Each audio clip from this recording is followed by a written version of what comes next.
Thanks, Heather. As Heather said, I'm a postdoctoral fellow with the NSF Office of Polar Programs PRF program, and this is the title of the project I'll be working on with Heather. So this project was really motivated off of my dissertation, which I completed this past January at the University of Delaware, where I was looking at biological hotspots along the West Antarctic Peninsula, pictured here. And I was focused on this hotspot in particular, which is Palmer Deep Canyon, located next to the Palmer Research Station owned by the US government. And basically the question I was trying to ask was, does the system work as a farm where food for the penguin colonies that live there is grown locally? Or does the system act like a supermarket? Is the food grown somewhere else on the peninsula and then transported and then retained into the system? And so along with some in situ observations, the main tool I use to answer that question is the Regional Ocean Modeling System, or ROMS. This was developed by Rutgers a long time ago for worldwide applications. And I've been collaborating with people at Old Dominion University to use the version of the model for the west side of the Antarctic Peninsula pictured here. This is a model that predicts the physical oceanography of the West Antarctic Peninsula. So it calculates things like currents, estimates water temperature, density properties based on how we know water moves in the ocean. The horizontal resolution of this model is 1.5 kilometers in the horizontal, and it has 24 vertical depth bins, and the depths of those change depending on how deep the seafloor is below. And this is forced mostly by monthly climatologies of water properties, sea ice conditions, and atmospheric conditions along the boundaries, as well as on the very surface and the seafloor. And then across the entire model domain, it is forced by approximately 6-hour forcing from atmospheric observations on a variable horizontal resolution. And what's really important is that this also includes tides. So it includes the tidal amplitude of the tides moving in and out of the system. For my dissertation and for the early parts of this project, we're focusing on model simulations from November 2008 to March 2009, which is the real austral summer when our penguins are breeding, when the system is the most biologically active. And when looking at our study system, this is Palmer Deep Canyon here, Andrews Island, where many of our penguin colonies are located here. You can't see it, but these are daily average currents of water velocities at 100 meters during that summertime. And what we see is this recirculating feature forming over the canyon. This is what's known as a recirculating eddy in oceanography. And basically this whirlpool thing is forming right next to our penguin colonies that are located right here. So the thought was that this might be doing something to help bring the penguins to this region. And so what's really cool in this physical models, we can actually put simulated drifters into the flow field that I just showed you. All these little pink dots here are individual drifters that I worked to put into the model with the Old Dominion folks. We seeded these drifters every 2 days from November to March, and then calculated residence time in each of these 4 boxes, these 3 boxes. Basically, we're going to take the particles that are seeded within those boxes and see how long they stay within that shape. And we can simulate these drifters at several different depths. So what this is a bar graph of the depths that the particles were released at and their associated residence time in days in each of our 3 regions. And the bars that we're most interested in are this blue color. And we can see that with time, or with depth, I should say, the residence times at depth within this canyon feature go to almost 200 days. The penguins in the system are really only active, they're really only feeding the system for about 3 months. So particles could be simulated, could be retained within the system for a lot longer, which is really interesting. But these particles are passive. They're just sitting at one horizontal depth. There's a little bit of random upward and downward advection, but they're staying at mainly one depth. What we then did was we actually simulated krill behavior. Krill do something known as dielo-vertical migration, where they migrate up and down within the water column. And so we were able to add that behavior to our simulated particles. And we compared it to particles with no migration that were released near the surface. So these bars are the same as these bars, just on a very different scale.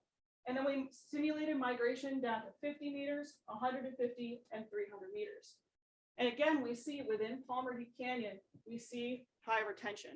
This obviously isn't as high, the scale is much different. And these are only being retained for about 30 days, but it's still better than not being retained at all. So this really was the question that brought us to the proposal that got funded by NSF that I wrote with Heather, How we've really looked at it here from a bottom up approach from the ocean up. Can we look at it from the penguins down? And so this led us to our project questions.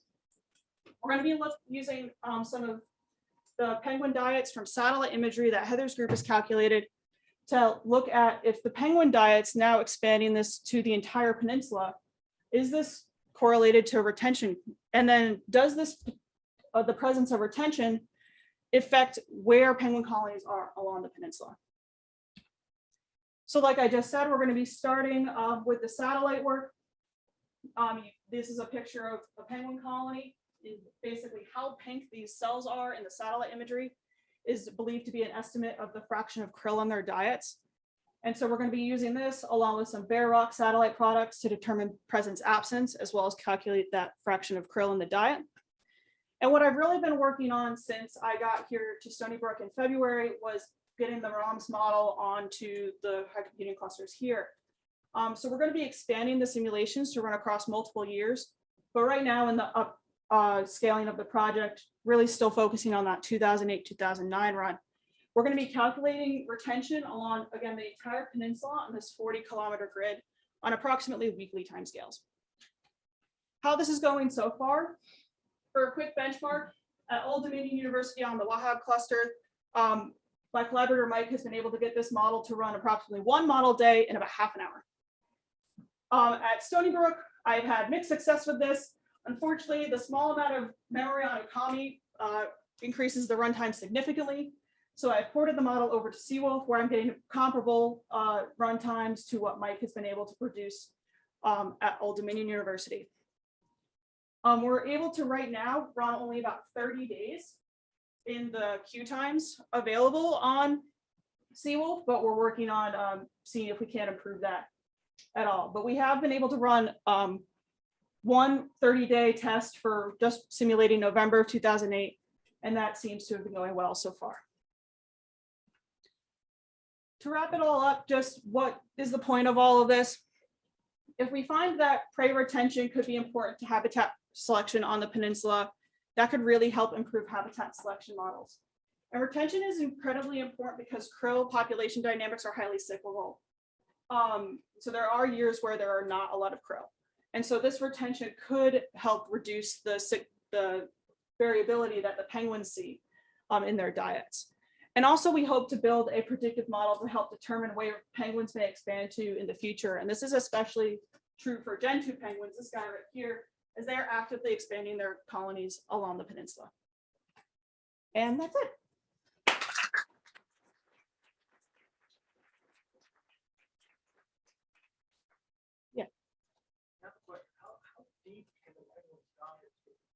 So the penguins can dive to about 100 meters. And that's another thing that we're looking to expand with these simulations. With the diel vertical migrations that we simulated, we used some acoustic data to parameterize those. But with these, I'm hoping to actually tune those in a bit more to match some more of the observations that we made, as well as tune them into more of the penguin dive depths.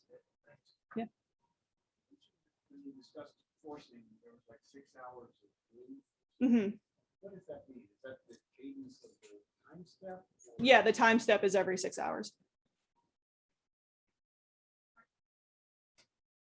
So the retention metric that you practice, Mhm. that if the krill are in this over this canyon, they don't leave.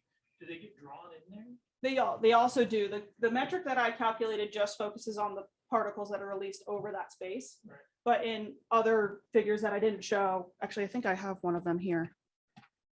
So this is the other cool thing we can do with the model is actually remove the feature of interest. So we actually did simulations where we smoothed out Palmer Deep Canyon. And so the red colors here just show the difference in the number of simulated krill in each of these grid cells. And looking at the particle tracks, they do get sucked in here. Maybe you had a question, yeah. Are you also taking the water temperature into account? What is the way to actually get data about the water? Yeah, so the model, I only showed the current data, but there is also like water temperature, there is more velocity data, there is density data, salinity data. There's a lot of data in here.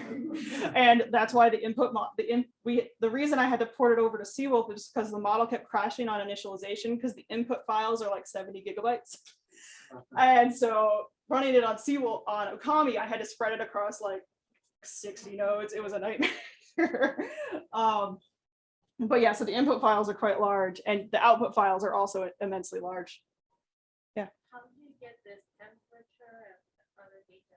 So it comes from like monthly averages of sea surface temperature data from a lot of different, there are cruises that go up and down the peninsula that collect this data, and there's a lot of data gets put in there from a lot of different places. There's also equations on how water moves and all that kind of fun stuff.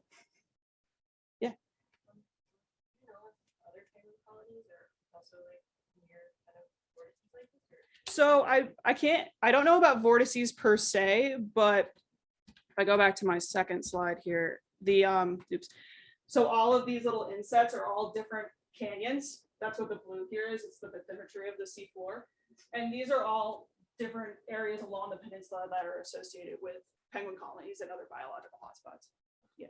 So that's hopefully we find other things, because the real thing that's turning the water is the fact that this hole is here.